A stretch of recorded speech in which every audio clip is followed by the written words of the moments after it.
الحمدللہ رب العالمین والصلاة والسلام علی سید الانبیاء والمرسلین وعلی آلہ واصحابہ وازواجہ واہل بیتہ وعلماء ملتہ واولیاء امتہ اجمعین۔ قال اللہ تعالی فی القرآن المجید والفرقان الحمید وَلَوْ كُنْتَ فَظًّا غَلِيظَ الْقَلْبِ لَانفَضُّوا مِنْ حَوْلِكَ۔ صدق اللہ العظیم۔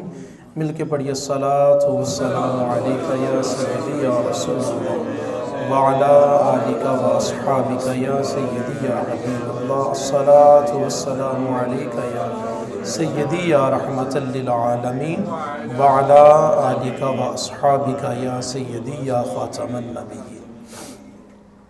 بلغ العلا بکمالہ کشف الدجا بجمالہ حسنت جمیع خصالہ صلوا علیہ وآلہ یا صاحب الجمال و یا سید البشر من وجہک المنیر لقد نور القمر لا يمکن الثناء کما کان حقہ بعد از خدا۔ بزرگت ہوئی قصہ مختصر۔ یا مصطفیٰ خیر الورا تیرے جیا کوئی نہیں، یا مصطفیٰ خیر الورا تیرے جیا کوئی نہیں، کنوں کواں تیرے جیا آقا تیرے جیا کوئی نہیں۔ گودی چ لے کے سرکارنوں مدنی مٹھل من ٹھارنوں آکھے حلیمہ سادیا تیرے جیا کوئی نہیں۔ تیرے جیا تیرے جیا سونا نبی، تیرے جیا سونا نبی لباں تے تاں جے ہوئے کوئی۔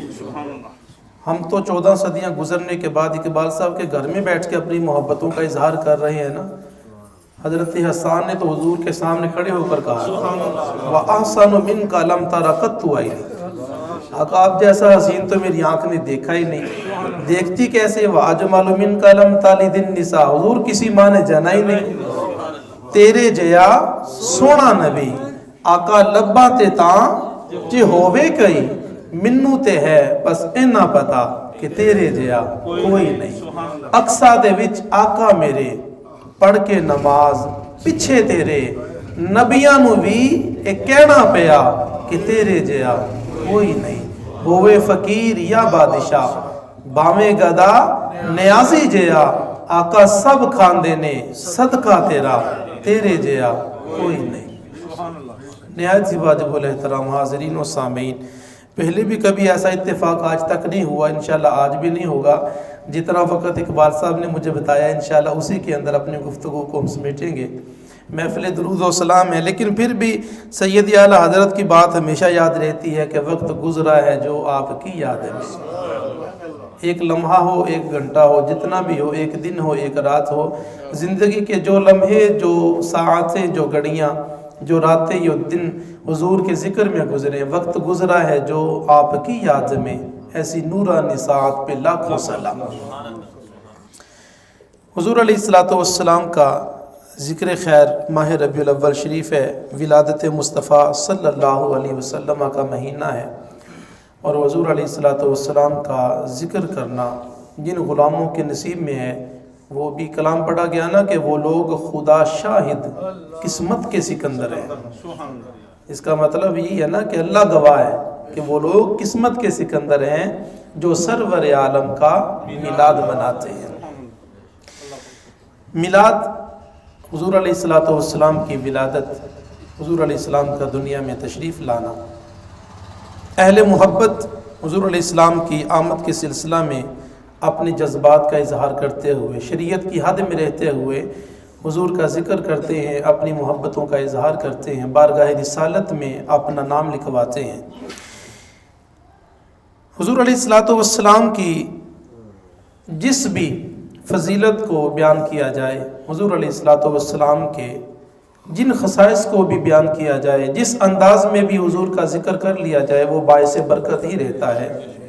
تو آج کا جو اس محفل درود و سلام میں ذکر مصطفیٰ صلی اللہ علیہ وسلم ہے وہ ہے اللہ تعالیٰ نے محبوب علیہ السلام کو قرآن پاک میں ارشاد فرمایا محبوب اگر آپ سخت دل ہوتے، اگر آپ سخت دل ہوتے، سخت مزاج ہوتے، لانفقتوا من حولک، فرمایا آپ کے گردا گرد یہ غلاموں کی ٹولیاں نہ ہوتی، یہ جو آپ کے نام پر جانے قربان کرنے کے لیے تیار ہے نا، میدان بدر و احد میں، غزوہ حنین میں، میدان تبوک میں، جہاں بھی ان کو موقع ملتا ہے آپ کے نام پر ہر چیز کو قربان کرنے کے لیے تیار ہو جاتے ہیں۔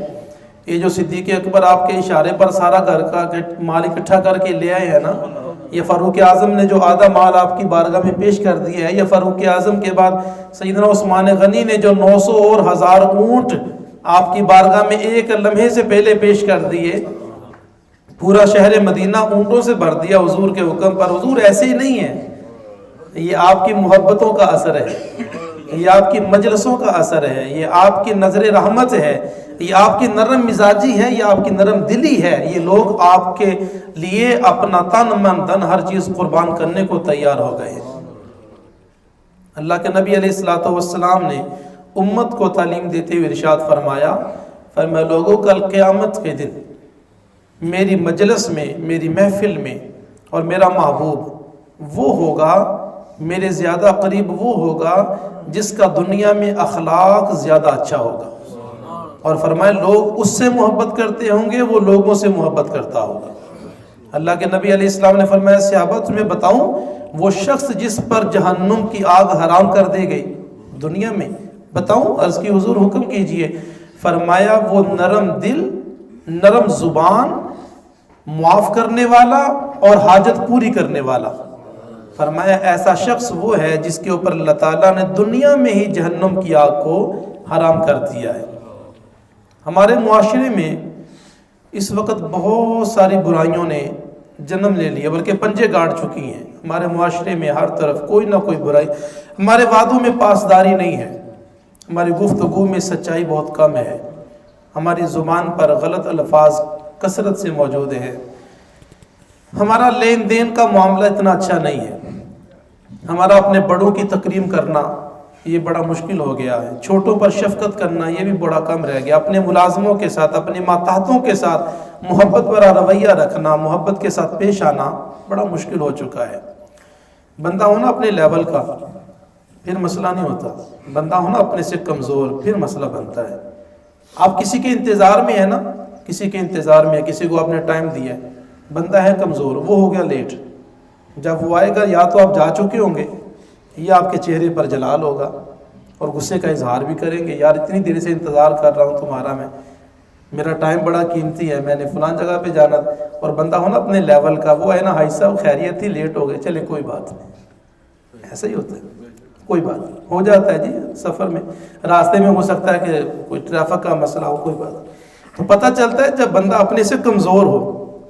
آمینہ کے لال دنیا میں تشریف لائے تو حضور نے بتایا کہ غریبوں اور کمزوروں کے ساتھ تعاون کیسے کرنا ہے، ان کے ساتھ زندگی کیسے گزارنی ہے۔ حضور کے گردا گرد شہر مدینہ اور مکہ میں سب سے زیادہ مدینہ اور مکہ کے غریب لوگ ہوا کرتے تھے، اور یہ دنیا میں نہیں، اللہ کے نبی علیہ السلام نے فرمایا کل قیامت کے دن جب آمینہ کے لال جنت کی طرف چلیں گے نا، حضور نے فرمایا میرے دائیں اور بائیں میری امت کے غریب لوگ ہوں گے۔ اللہ کے نبی علیہ السلام نے لوگوں کو بتا دیا کہ کمزوروں کے ساتھ، غریبوں کے ساتھ کس طرح میل جول رکھنا ہے۔ مکے کے بڑے بڑے چودھری آئے، کہنے لگے ہم آپ کا دین قبول کرنے کے لیے تیار ہیں۔ فرمایا کرو۔ ان کا جی ایک شرط ہے، بتاؤ کیا شرط ہے؟ آپ کے گرد یہ جو غریب ہیں نا، یہ غریب چھوٹے چھوٹے، ان کو دور کر دیں، ہم آپ کے پاس آ جائیں گے۔ بڑے بڑے مکے کے امیر چودھری کہنے لگے۔ اللہ تعالیٰ کے نبی علیہ الصلوۃ والسلام تشریف فرما تھے، جب انہوں نے بات کی اللہ نے حضرت جبریل کو بھیجا، فرمایا محبوب یہ آتے ہیں یا نہیں آتے، نہ تمہیں فرق پڑتا ہے نہ آپ کے رب کو فرق پڑتا ہے، یہ جو آ گئے ہیں نا یہ نہیں جانے چاہیے، یہ نہیں جانے چاہیے جو آ گئے ہیں۔ بات غربت کی نہیں ہے، بات ہے دل کی، بات ہے محبت کی۔ تو اللہ کے نبی علیہ السلام نے گردا گرد ہمیشہ اپنی امت کے غریب لوگوں کو رکھا۔ ابو لہب کی جو لونڈی جس کو اس نے آزاد کیا تھا، صوبیہ، اللہ کے نبی علیہ السلام نے چند دن اس کا دودھ پیا تھا، وہ بھی حضور کی رضائی ماں ہے نا، چند دن تو حضور علیہ السلام جتنی دیر مکہ میں رہے وہاں حضور علیہ السلام ہمیشہ اس صوبیہ کو اپنی ماں کہہ کر پکارتے رہے. حضرت حلیمہ سعدیہ آپ کی رضائی ماں ہیں، سب سے زیادہ معروف، سب سے زیادہ عظمتوں والے، جن کو اپنے گھر لے جانا نصیب ہوا. جب حضور علیہ السلام ہجرت کر گئے مدینہ منورہ میں، وہ مکہ میں رہ گئے.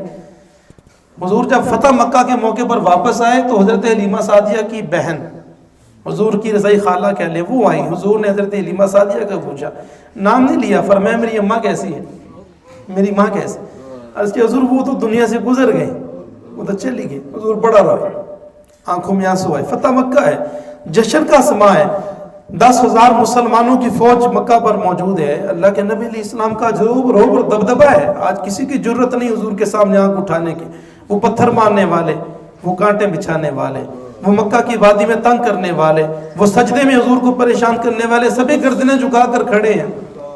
آج عثمان بن طلحہ بھی کھڑا ہے، جس کو ہجرت کے وقت حضور نے فرمایا تھا مکے کے کعبے کی چابی دو گے. عثمان بن طلحہ کے پاس تھی. فرمایا کعبے کی چابی دو گے، میں مدینے جا رہا ہوں، اللہ کی بارگاہ میں کچھ عرض کر لوں. کعبے کے اندر جا کے نفل پڑھنے کا ارادہ تھا. اس نے کہا جی آج سب کو ملے گی، آپ کو نہیں ملے گی. آج وہ بھی سامنے کھڑا تھا، گردن جھکی ہوئی ہے، چابی ہاتھ میں ہے پیش کرنے کے لیے. تو آج تو جشن کا موقع تھا نا، فتح تھا، مکہ فتح ہوا، اسلام کو اللہ تعالیٰ نے وہ حکومت دے دی. لیکن حضور علیہ السلام حضرت حلیمہ سعدیہ کے لیے تڑپ رہے، رو رہے ہیں. حضرت حلیمہ سعدیہ کی صاحبزادی حضرت شیمہ، انہوں نے بعد میں اسلام قبول کیا تھا. حضور علیہ السلام شہر مدینہ میں تھے تو حضرت شیمہ کی شادی ہوئی ہے، کسی قبیلے میں چلی گئی.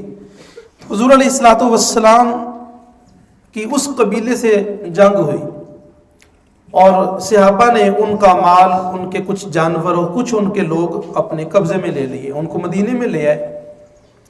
مدینے میں لے کر آئے تو اب ان قبیلے والوں نے، اس وقت یہ طریقہ تھا کہ اگر کسی قبیلے والوں کا کسی کے ساتھ جھگڑا ہوا، لڑائی ہوئی، جنگ ہوئی اور انہوں نے ان کا کچھ مال و اسباب اپنے قبضے میں لے لیا تو وہ قبیلے والے مل کر کچھ پیسے اکٹھے کر کے بطور فدیہ وہاں پر دیتے اور اپنے لوگوں کو، اپنے جانوروں کو، اپنی چیزوں کو واپس لے آتے. حضرت شیمہ کا قبیلہ تھا اور اس قبیلے کے لوگ اور گھوڑے، مال و اسباب حضور کی ملکیت میں آ چکے تھے، قبضے میں تھے صحابہ کے. تو لوگوں نے پیسے اکٹھے کرنا شروع کیے تو حضرت شیمہ کے دروازے پر بھی دستک دے دی کہ جی ہمارے قبیلے کیا یہ مسئلہ ہے تو آپ بھی اپنا حصہ ڈالیں جو آپ ڈال سکتی ہیں. وہاں پر جو لوگ پیسے اکٹھے کرنے آئے نا تو انہوں نے بات کرتے کرتے حضور کا نام لے دی. آپس میں باتیں کرتے ہیں، حضور کا نام لے کے یار ان کے پاس جانا ہے، پیسے دینے ہیں. جب نام لیا نا تو حضرت شیمہ رضی اللہ تعالیٰ عنہ، بعد میں آپ نے اسلام قبول کیا، حضرت شیمہ اچانک چونک گئے. فرمایا کس کا نام لیا؟ انہوں نے کہا جی وہ ایک سردار ہے. میں نے نام تو لو نا، بتاؤ تو اسی کس کا نام لیا؟ انہوں نے پھر حضور کا نام لیا. فرمایا مال اکٹھا کرنا چھوڑ دو، اب نہ کرو. میں نے کہا جی کیوں نہ کریں؟ کہا اب مال نہیں، اب تم شیمہ کو لے کر جاؤ، اب حضور کی بارگاہ میں شیمہ کو لے کر جاؤ، حضور کی رضائی ہمشیرہ کو لے کر جاؤ حضور کی بارگاہ میں. آج تو لوگ بہنوں کا حق مار جاتے ہیں نا، بھائی تو بھائی رہے، والدین بہنوں کے ساتھ بڑا عجیب معاملہ کرتے ہیں، بیٹوں کو تو بڑا کچھ دیتے ہیں، بیٹیوں کے معاملے میں آ کے تھوڑا سا ان کا مزاج بدل جاتا ہے. اور اگر بیٹی اپنا تقاضا کر دے شریعت کے اس فیصلے کا، اس حق کا جو اللہ اور اس کے رسول نے دیا ہے، یار باپ کون ہوتا ہے اپنی وراثت میں سے بیٹی کو دینے والا؟ یا بھائی کون ہوتا ہے؟ یہ تو اللہ اور اس کے رسول نے دیا ہے، ہم نے تھوڑی دی ہے، یا ہم نے اپنی جیب سے تھوڑی دی. یہ تو اللہ اور اس کے رسول نے فیصلہ کیا کہ بیٹی کو دینا ہے تو دینا پڑے گا. نہیں دیں گے تو قیامت کا دن ہوگا، آپ کا گریبان ہوگا، اللہ کی بارگاہ ہوگی، اس عدالت میں انصاف ہوگا. تو حضرت شیمہ نے کہا مال نہ اکٹھا کریں اپنے قبیلے والوں کا، مجھے لے جائیں حضور کی بارگاہ میں، مجھے لے جائیں ان کے اس سردار کے پاس. انہوں نے کہا جی آپ کو لے جاتے ہیں. اب حضرت شیمہ آگے آگے ہیں، وہ قبیلے والے پیچھے پیچھے ہیں. جب شہر مدینہ میں پہنچے، اب وہ دور نہیں تھا کہ جب لوگ پتھر مارا کرتے تھے، اب وہ دور گزر چکا تھا جب لوگوں نے تنگ کیا تھا. اب وہ دور تھا کہ مدینے میں آنے کے لیے ہر کسی کو اجازت کی ضرورت ہوتی تھی. اب وہ وقت تھا جب حضور کے صحابہ ہر وقت تلواریں ہاتھ میں لیے حضور کی عزت کا پہرا دینے کے لیے بیتاب رہتے تھے. اب وہ وقت آ چکا تھا، اللہ نے اسلام کو غلبہ دیا تھا. اب وہ دور تھا کہ کسی کی جرت نہیں تھی حضور کی طرف اشارہ کر کے انگل اٹھائے. اب اس ہاتھ کو کاٹ دیا جاتا تھا جو حضور کی طرف اشارہ کرتا تھا. اب وہ زبان منہ میں نہیں رہتی تھی جو حضور کی عزت پر اپنے الفاظ نکالا کرتی تھا. اب وقت بدل چکا تھا. حضرت شیمہ اپنے قبیلے والوں کو لے کر آئی حضور کے حجرہ مبارک کے قریب پہنچی تو صحابہ تلواریں لے کر کھڑے ہیں. فرمایا بی بی تجھے نہیں پتا کہاں آئی ہو, تجھے نہیں پتا کدھر آئی ہو, ایسے ہی چلی آ رہی, اجازت کس سے لی آنے کی؟ کہا کس بات کی اجازت؟ کہا تمہیں پتہ نہیں ہے شہر مدینہ ہے, مصطفیٰ کا نگر ہے, یہاں پر آنے کے لیے اب اجازت چاہیے, اب ایسے نہیں آنے دیا جاتا کسی کو. کہا تم مجھے نہیں جانتے میں کون ہوں؟ کہا ہم نہیں جانتے تم کون ہو, پہلے اجازت لو, جا کر جاؤ وہاں سے اجازت لے کر حضور سے ملاقات کرنے کے لیے. حضرت شیمہ نے نا جو غلام کھڑے تھے سے ابھی تلواریں لے کر ان کی تلواروں کو ہاتھ سے پیچھے کر دیا. مان تھا نا اپنے بھائی کا, تلواروں کو ہاتھ سے پیچھے کر دیا. پھر تلواریں پیچھے کرو, بات بعد میں کریں گے. ان تلواریں پیچھے کی. کہا بی بی بتاؤ تو صحیح کون ہوں؟ کہا جاؤ حضور کو جا کر بتاؤ کہ تمہاری بہن شیمہ ملنے کے لیے آئی, حضور کو جا کر بتاؤ. انہوں نے جب یہ سنا نا تو اپنی تلواریں بھی نیچے کی اور نظریں بھی نیچے کر لی حضور کے صحابہ نے. حضرت شیمہ اندر گئی, حضور خیمے سے باہر تشریف لائے, ان کے لیے چادر بچھائے. وہ چادر جس کو پوری دنیا میں سب سے زیادہ قیمتی کہا جاتا تھا, جو حضور کے اشعار, حضور کے کاشانہ پر تھی, جو حضور کے کندھوں پر تھی, اس چادر کو حضور نے اتارا, اپنی رضائی ہمشیرہ کے قدموں میں بچھا دیا. فرمایا بہن یہاں پر بیٹھ جاؤ. بیٹھ کے کس لیے آنا ہوا؟ عرض کی حضور آپ کے لوگوں نے ہمارے قبیلے کے کچھ لوگوں کو پکڑ لیا ہے, کچھ جانور لے لیے ہیں, کچھ مال و زر آپ کے قبضے میں ہیں, وہ لینے کے لیے. فرمایا بہن آنے کی کیا ضرورت تھی, پیغام بھیج دیا ہوتا, یہ کتاب کے اندر فرمایا پیغام بھیج دیا ہوتا تمہارا سارا کام ہو جاتا. تو خیر وہ آئیں, حضور نے وہ غلام بھی دیے, وہ جو پکڑے تھے وہ لوگ بھی دیے, وہ مال بھی دیا, اور جاتے وقت قیمتی لباس دیا, قیمتی تحفے دیے. حضور جو خدمت کر سکتے تھے حضور نے اپنی بہن کی خدمت کی. اور فرمایا سے ابا جاؤ مدینے کی حدود تک اس قافلے کی حفاظت کر کے ان کو باہر نکال کر آؤ. حالانکہ حفاظت کی ضرورت نہیں تھی, اب اسلام کا دور تھا نا, اسلام تو امن دیتا ہے, ہر طرف خوشحالی تھی, حفاظت کی ضرورت نہیں تھی, لیکن پھر بھی کہا نہیں ان کو وہاں تک چھوڑ کر آؤ. یہ عزت تھی, یہ تکریم تھی. حضور علیہ الصلوۃ والسلام نے یہ تعلق نبھا کر دکھایا ہے, لوگوں کو بچایا ہے.